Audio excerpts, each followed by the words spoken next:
Hello, and welcome back to another Halloween ASMR video. Today I wanted to share with you this magazine, which I'm very fortunate to have held on to all of these years. This magazine, this issue came out in September 1987 when I was 6 years old, and it features on the cover one of the characters from a movie that first came out in theaters in December 1986 when I was 5 years old, a movie called Little Shop of Horrors. As you can see, we have this little kind of Venus flytrap looking decoration, which I picked up when I was doing some Halloween shopping.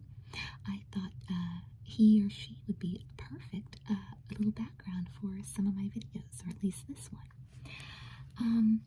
So Little Shop of Horrors, it's one of my favorite childhood films. This woman right here, she's dressed in character. That's Ellen Green, dressed as Audrey, who the character Seymour named his little, it looks like a Venus flytrap, but it's actually from outer space, so it's an alien, but he named his little plant after. And so I have this incredible copy of CINEFANTASTIQUE, which was very similar to Fangoria. I feel like a lot of people might not remember CINEFANTASTIQUE, but you probably remember Fangoria.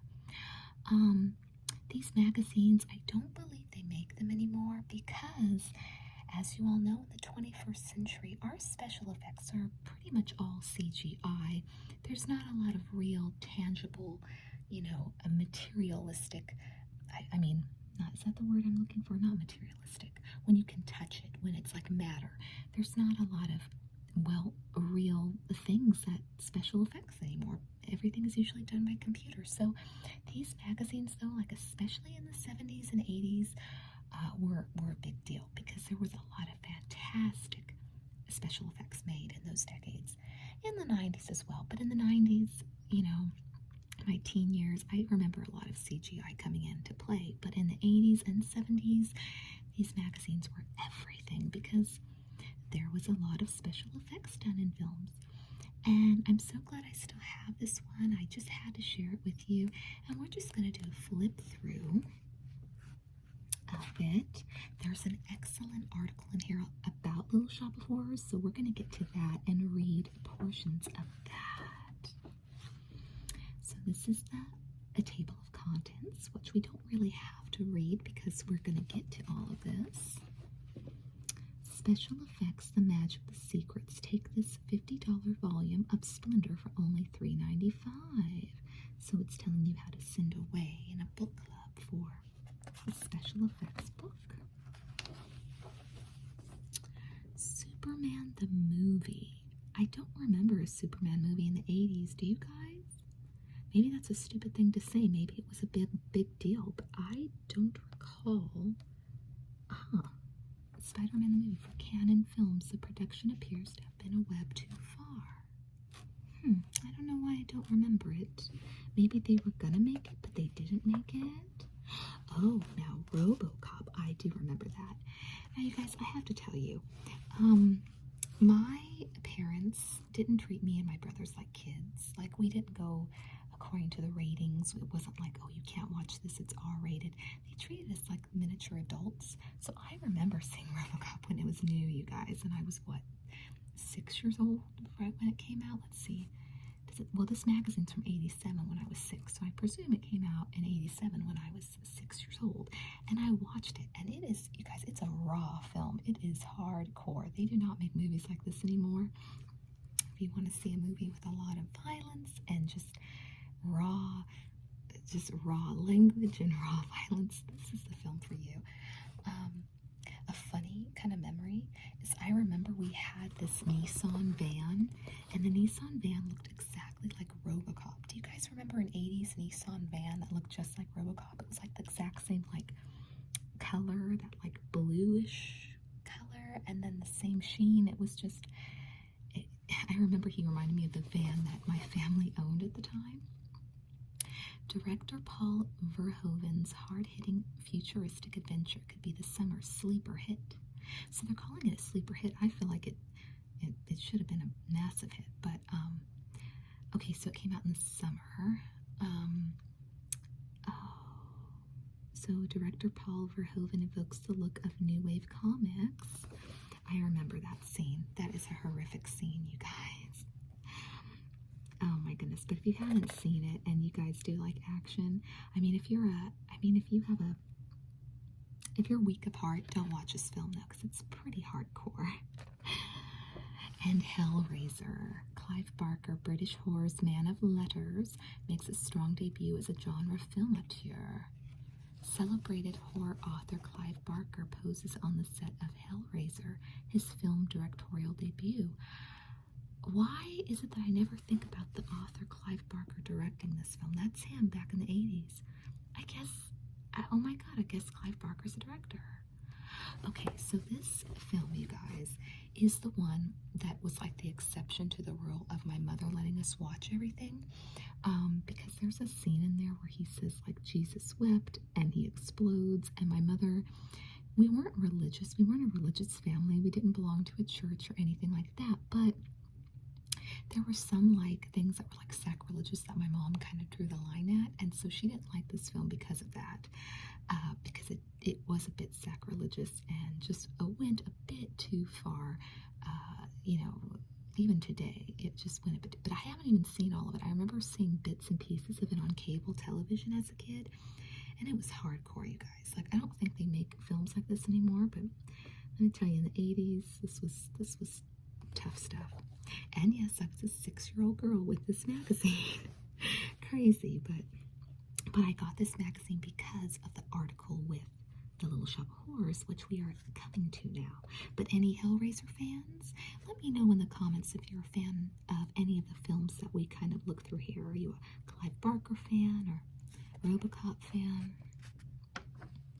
Okay, there are some gnarly pictures right there. You want Halloween? There's Halloween. Frank Oliver Smith comes back from the dead and skins the bodies of victims brought to him by his sister-in-law lover, Kirsty, in order to regain his human form. Now, how gnarly is that? This is, you know, this is insane. That's insanity. They don't make movies like this anymore, right? Or if they do, they're not making them as big, kind of mainstream as this film was. This is raw, you guys. A literary Hellraiser, Clive Barker's horror fiction is innovative, vivid, fast-paced, and pulls no punches in its willingness to go for the jugular. So these are some of his horror fiction books. Doing time on planet Earth. So these are like new releases that they are letting you know about. Star Trek The Next Generation, the scoop on producer Gene Roddenberry's new version of his popular science fiction series. Now, I am not a Star Trek fan, but my aunt really is, and so I do remember going to Star Trek conventions, which was actually kind of fun because people there were really nice, even though I couldn't name a single actor. I didn't know who we were going in line to get autographs for. I didn't know a single episode on the show Star Trek, but the people that go to those things, like those conventions, are actually really cool and really sweet and strike up good conversations. So I do have good memories of going to those. What's it say? Jaws, the Revenge stop-motion shark by Ted Ray, abandoned by a harried production. Okay, so they had started to do stop-motion. Oh my god, you guys, oh my god. One of my favorite 80s movies, especially Halloween movies specifically. The Monster Squad. I forgot that this article was in this magazine. A mythic team-up of our gang kids with universal monsters of yore by director Fred Decker. I never thought about that because they really were like the universal monsters, but I don't watch like the old Universal Monster films. I kind of, I'm kind of a 50s through 90s gal, but this one was like an updated Universal Monsters for 80s kids. Let's see, the actors, inspired by the makeups of Universal artist Jack Pierce. This one is a great one. If you're an 80s kid, come on, what 80s kid doesn't love the Monster Squad? And they're comparing it to like Our Gang meets the Universal Monsters. So they were trying to, you know, evoke that. Oh my God, those are fabulous pictures, you guys. There's like the whole gang from the film, all the monsters. There's the creature from the Black Lagoon. So cool. I just don't remember it. You know what? I think back in '87, when Little Shop of Horrors came out, I hadn't seen the Monster Squad later. I think I discovered Monster Squad in the '90s. I mean, I could have, of course, watched it. My parents would have let me. I just hadn't seen it yet in the '80s, and that's why I didn't think about it being in this magazine. But yes, in the '90s, in my growing up years, I loved the Monster Squad. Oh, look at that guy over there. Nancy Brilli is terrorized by a creature designed by Sergio Stivaletti in Demons 2. This time the demons emerge from television sets rather than from a movie screen. So, oh my goodness, this is still in here? CINEFANTASTIQUE magazine. This is a movie with Arnold Schwarzenegger called Running Man. Okay, that kind of rings a bell, but again, I can't tell you if I've ever seen all of it. Have you guys seen Running Man? I don't remember much about it, so we're going to skip over that one. But again, he's a big actor. A lot of you have probably seen that film. The Lost Boys. You guys, I didn't know all of these cool articles were in here. I haven't looked through this in many, many years. I used to flip through it a lot as a child, but not in many years. Okay, it says, punk vampires prove bloodless in preview screenings designed to attract a youth audience. They call them punk, but they're not punk. They're like hair metal. Their fashion sense, right? They were like glam metal. They were freaking awesome. It says several hundred teenagers, many dressed in punk fashion similar to those on screen, were recruited for the audience. They keep calling it punk. It's not punk. This is not. Oh my God. It's billed as stylish comedy horror. Yeah, well, they weren't comic, but the kids were like Corey Haim and Corey Feldman were comic, but not the actual vampires. Aimed at contemporary teens who probably don't know any vampire lore, The Lost Boys makes up its own rules in telling its story of ageless teen vampires who prey on the California beach community of Santa Carla, which is a made-up city in Northern California. I think it's supposed to be like Santa Clarita. But they're giving it like a tough critique. They don't really like it. You guys, you have no idea the kind of crappy vampire movies that are going to come out in the future. You guys should have given this 2 thumbs up because it's a great, great film.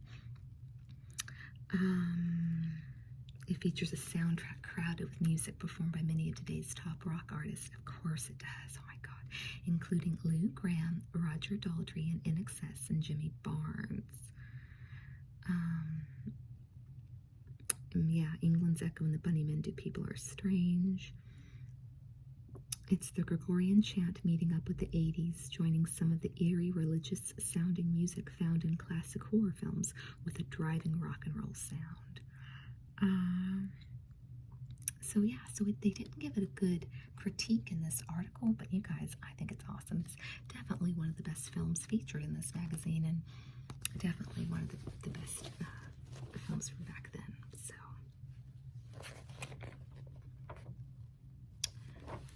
talking about Superman 4, I'm not a big Superman fan, you guys. I know a lot of you probably are, but I'm not going to read that.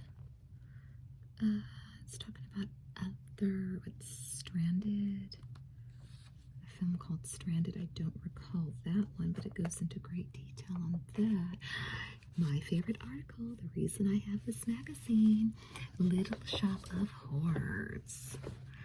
Oscar nominee Lyle Conway talks about breathing amazing animatronic life into the film's crazy man-eating plant. That's my son sleeping back there. Oh, I've given you sunshine, I've given you dirt, you've given me nothing but heartache and hurt. Please grow for me. Plant designer creator Lyle Conway might have echoed Seymour's lyrics during his year-long task, breathing life into the fabric and steel that was to become Audrey 2 in Little Shop of Horrors. The work garnered Conway an Oscar nomination for Best Visual Effects. So I wonder if he ended up winning that. He should have won it, but this was before the Oscars premiered that year, but he better. Having successfully worked with director Frank Oz before on The Dark Crystal, Conway was one of the first people hired for Little Shop of Horrors, along with production designer Roy Walker. I can't imagine the movie without Oz, said Conway. He came into it with some wonderful ideas. Having worked with him before, I knew from the start the emphasis he puts on performance, not just an effect which moves right, but a character that thinks and has a soul. And soul is something Audrey 2 has in abundance. She couldn't just thrash. She had to hold her own vocally against the likes of Rick Moranis and Ellen Greene. We got Audrey 2 not only to act and sing, but in the tradition of Minnie Ham to chew up the scenery, and occasionally an actor as well. Conway has created remarkable animatronic characters for films like Return to Oz and Dreamchild. On Little Shop of Horrors, Conway brought in his own key personnel, such as production coordinator Barbara Griffiths, chief mechanizers Chris Ostwald and Neil Scanlon, head of fabrication Sherry Emmett, and designers David White, Nick Williams, and Jim Sandys. Conway noted that many new faces were added to the crew regulars. It was our youngest crew ever. The average age was something like 18, he said. God, that's interesting. So a lot of young people created him. We started with this core group. As the weeks went by and the workload increased, so gradually did our shop to 42 people. From the start, the look of Audrey 2 was intended to be different from that in the hit Broadway musical, but Conway sought to capture the same energy of performance or more. It was really difficult arriving at a look, said Conway. I think a lot of it was dictated by the Roy Walker sets. There was a realistic quality about the interior of the flower shop.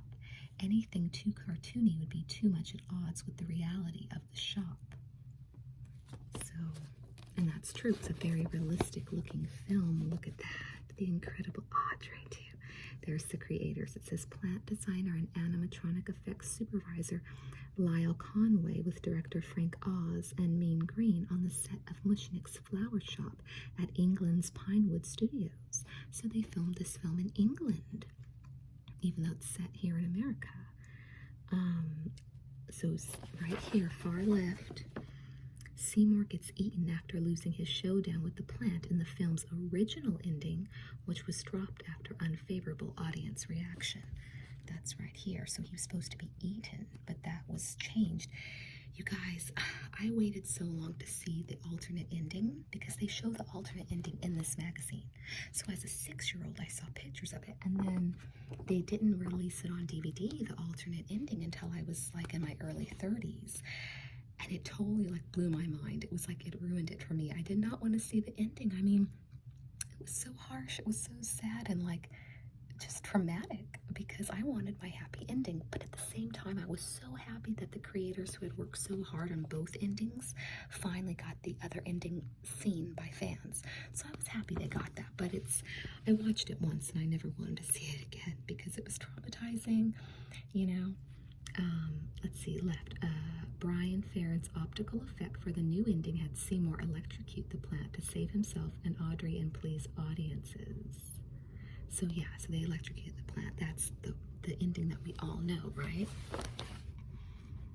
So they're saying that the shop had to be stylized enough so that it wasn't too real to be at odds with the performance of the actors.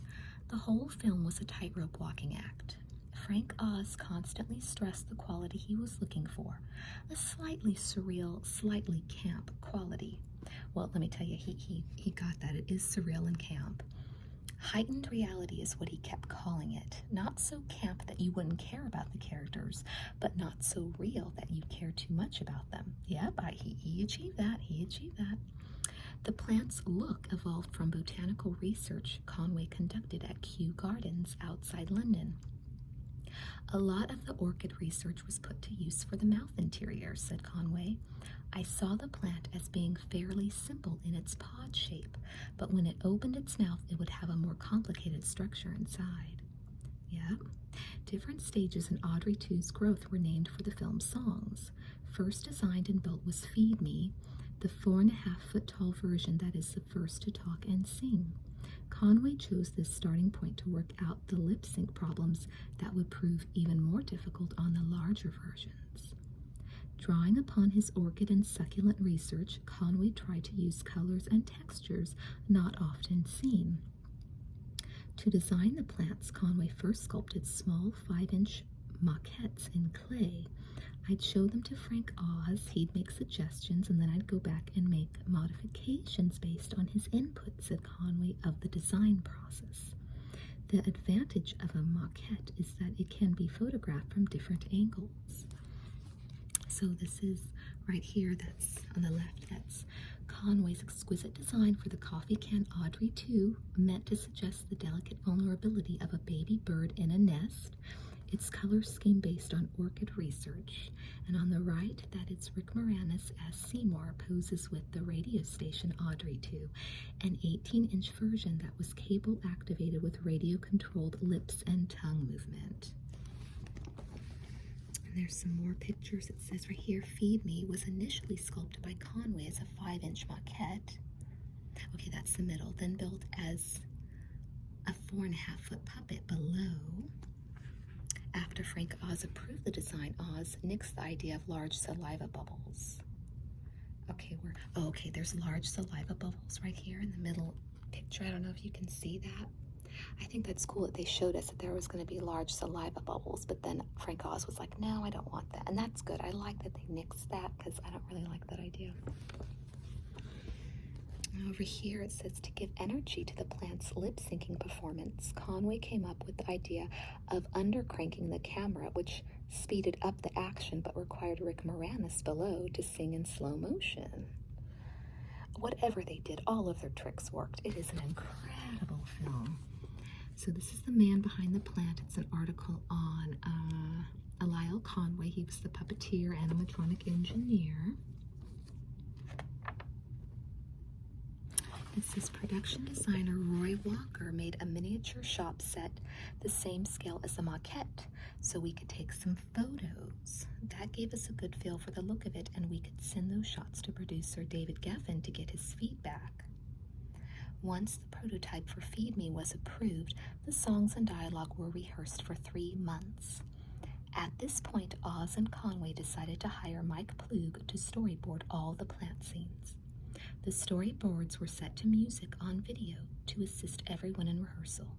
To relieve the strain on the actors and the plant operators, no master shots were designed. Only the specific angles included in the storyboards were rehearsed and shot. A puppeteer operated the plant's jaw movements with his arms from behind. The weight of the plant was supported by an inside pole connected with bungee cords. 12 internal armatures controlled mouth and lip movements, actuated by cables running down the stem to operators underneath the set. So see over here, the cables, look at the operators, like they were really doing their work making this, this film, but all we saw was that, the final product. It says coffee can Audrey 2 was just 4.5 inches high, but was fully articulated with a great deal of head, neck, tongue, and lip movement.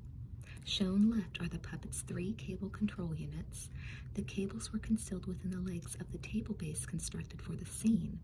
With a stem less than 1 inch wide, fine cables were used, and when angles were too severe, Decron line was employed.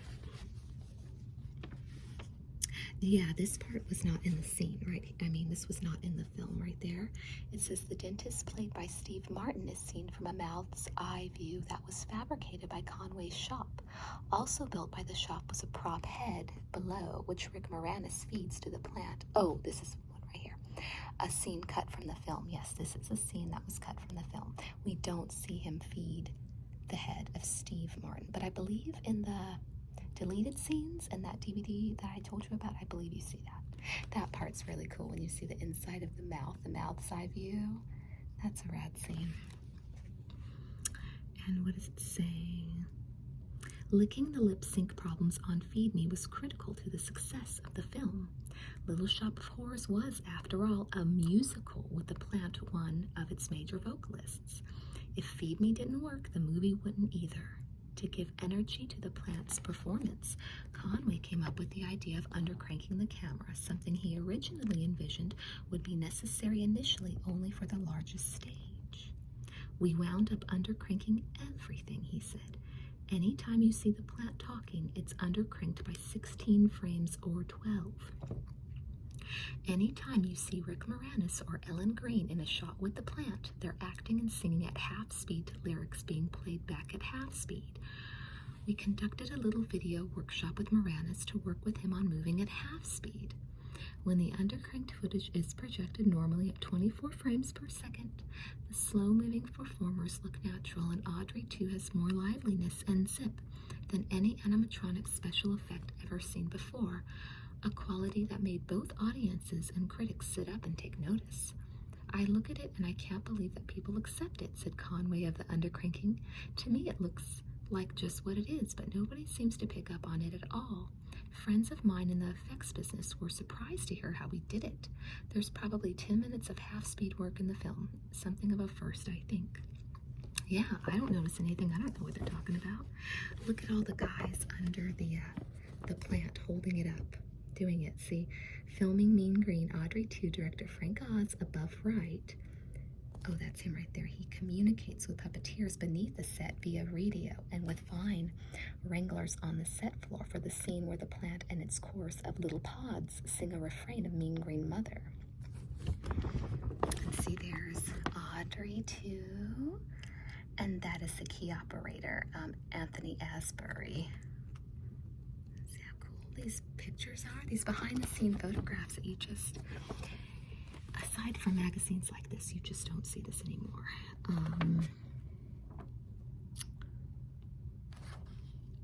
There's quite a lot. I've read quite a lot of the article, but I'm not reading all of it because I wanted to show you some of more of the pictures. The greening of Audrey 2 was accomplished by design supervisor Lyle Conway with a staff of more than 40 craftsmen and engineers.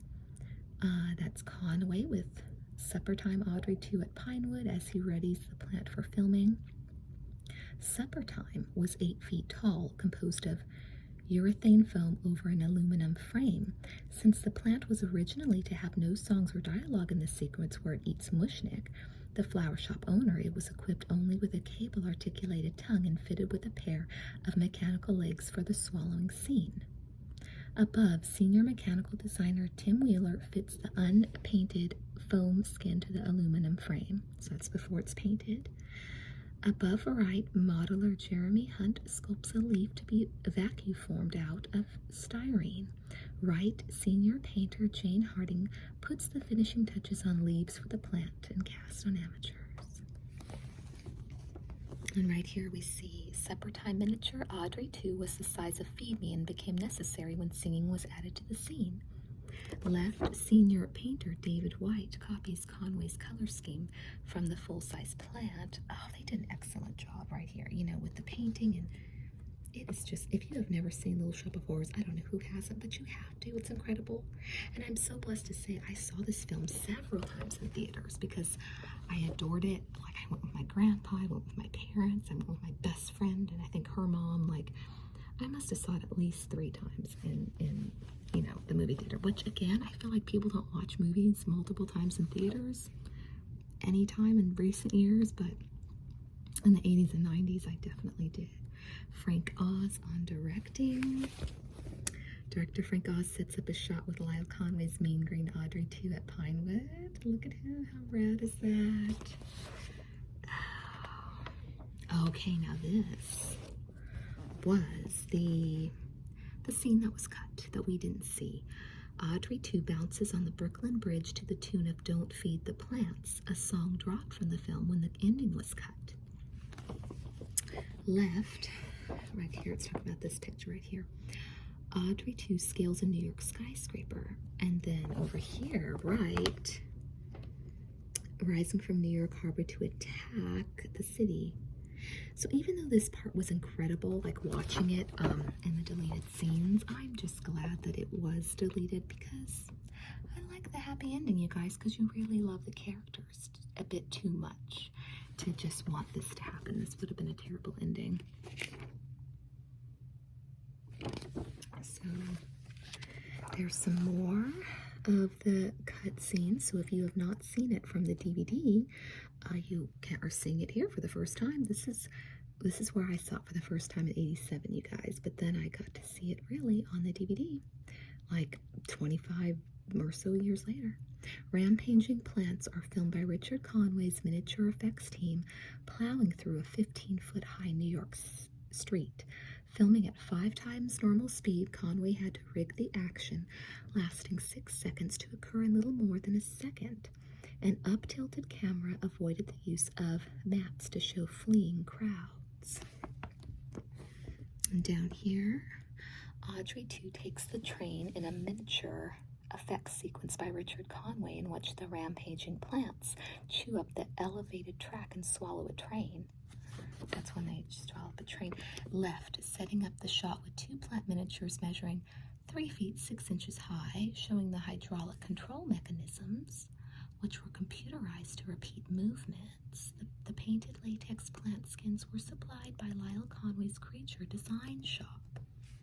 Note the wheels on the building, miniatures which could reposition as sets for the other sequences. Over here, New York burns in the background as Audrey 2 rises from the water of New York Harbor. Shown above are the camera's eye views of 3 angles on the foreground miniature, which featured a soldier in a mechanized jeep that speeds away as the monster rises.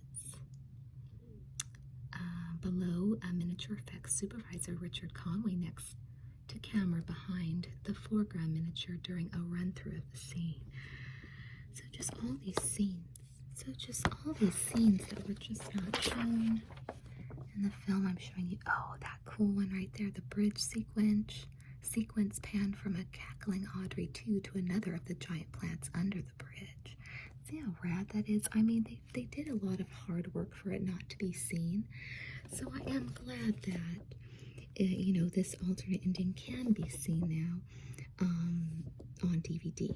If, you know, you don't have this magazine and didn't see this 30 plus years ago, you can see it now. So that article was my favorite in this magazine. That's why I had it. But there's House 2. I remember House 2. I don't remember House 1 that much, but House 2 was really cool with the grandpa. He's supposed to be like a great-great-great-grandpa. Oh, Masters of the Universe. You guys, interesting story about this. They filmed this movie very close to where I grew up in the suburbs of LA. And I remember we couldn't drive through like a certain street. I think we were trying to go to school or something, and my mom, the streets were blocked off because they were filming this film in '86 when I was in kindergarten. Some more film reviews. Making of a Stepfather. Ooh, Evil Dead 2. That's creepy, right? Evil Dead 2. That's scary. The Making of Evil Dead 2. Let's see. Oh, films Making Mr. Right. I remember that movie. The same director as Desperately Seeking Susan. Oh, there's Vincent Price as the host of Escapes. We're almost to the end of it. It's just like, oh, Monster in the Closet. That looks creepy. I've never heard of Monster in the Closet. So it's getting film ratings. Oh, gosh. Oh, yeah, Little Shop of Horrors. They gave, you know, like a must-see. I think it's a must-see film. Film ratings for all the films that were out at the time, like Roxanne, Project X, Predator, Spaceballs, The Witches of Eastwick. Great year for films, right? There's Jack Nicholson in The Witches of Eastwick. Masters of the Universe. It's talking about all. Oh, there he is again. Oz tightened the film after the previews, dropping several scenes, including a sequence where Seymour is troubled by his newfound success. Audrey 2 crashes through New York City in the miniature effects finale of Little Shop of Horrors, abandoned by director Frank Oz after negative previews. Yeah, you guys, and not only did I not like it because it was sad, but that ending that they cut also made it more corny. I'm going to be honest. The film is incredible and perfect the way they decided to end it, but that other alternate ending, I can see why it got negative reviews. Yeah, I can see why it would have. So now it's just letters to the magazine, the CINEFANTASTIQUE back issues, and a t-shirt that you can get, a CINEFANTASTIQUE t-shirt. So I hope you enjoyed that. I read quite a bit of the article. It was a rather long article, so I didn't read all of it, but I tried to give you enough reading for information, but also for some good ASMR content, some good ASMR reading. I hope you enjoyed it. I really enjoyed, looking through this again. I haven't looked through my copy in many a year, many a moon, but I looked through this quite a bit as a 6-year-old, I even saw the stage production in like early 87 or late 86 when this movie came out. So I had a toy that I remember my mom put on layaway at, what was the name of that store they used to have in the 80s, you guys? Something, I'll have to remember some other time. I can't believe I forgot, but she put it on layaway and she got me the toy. He put things in his mouth. He was like the plant. I had the LP soundtrack. Yes, it was an LP. It was a record. I have another book that is like a film novelization, but it's fully like pictures on every page. And I was going to show that with you, but since I really wanted to do this magazine, I might save that one for next Halloween. So thank you so much for watching and sticking through with me. I hope you enjoyed it. I hope you enjoyed all of my Halloween videos so far, and I'm not finished. We have some more to get through, so please stick with me. Please hit that like button and that subscribe button, and I'll talk to you soon, okay?